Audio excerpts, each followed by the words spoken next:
Cough syrup আটক করা হয়েছে, কীভাবে আটক করা হয়েছে? হ্যাঁ, অ্যাকচুয়ালি এটা গত পরশুদিন রাত্রে যে আমাদের ত্রিপুরা সুন্দরী এক্সপ্রেসটা আগরতলা রেল স্টেশনে ঢুকেছে, তো তার আগে আমাদের কাছে একটা খবর আসে, গোপন খবর, যে এটার মধ্যে কেউ হয়তো ফেন্সিডিল বা স্কোপ নিয়ে আসতে পারে। তো আমরা এই খবরটা খুব মতলব বিশ্বাসভাবে নিয়েছি এবং আমরা আগরতলা জিআরপিএস এবং আরপিএফ এবং আমাদের যে আরও গোয়েন্দা সংস্থা আছে, আমরা ওই দিন রাত্রেই প্রায় রাত্র 2টা-2:30টার দিকে আমরা সব যে এক্সিট পয়েন্টগুলো আছে, যেগুলি যেখান থেকে প্যাসেঞ্জারগুলো আউটগোয়িং করে আগরতলা রেল স্টেশন থেকে, তো আমরা ওইখানে সবাই মানে ছদ্মবেশে আমরা সিভিল পোশাকে এবং কিছু পোশাকে আমরা অ্যাম্বুশ বসি, কিন্তু এরকম আমরা কোনো পেলাম না।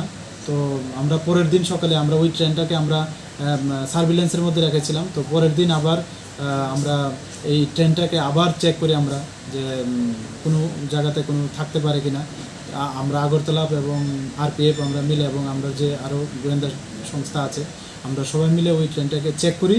তো এই আমরা তারপর এই যে 290 বোতল স্কপ এবং 9 কেজি গাঁজা উদ্ধার করা হয়, যেগুলি মানে ট্রেনের নিচে যে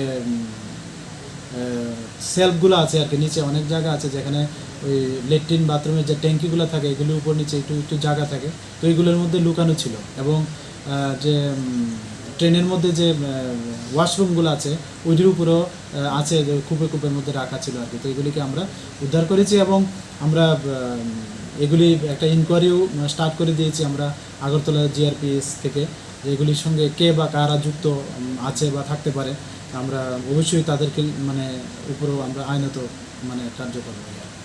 বাজার মূল্য কত হয়েছিল? বাজার মূল্য এমনিতে তো এগুলিতে যেমন গাঞ্জা, এগুলি যে ডেস্টিনেশন আউটসাইড অফ ত্রিপুরা, এগুলি প্রায় 9 কেজি প্রায় মানে 10-11 হাজার করে বিক্রি হয়। তো এই সুবাদে 90,000-90,000-এর মতো হবে গাঁজা।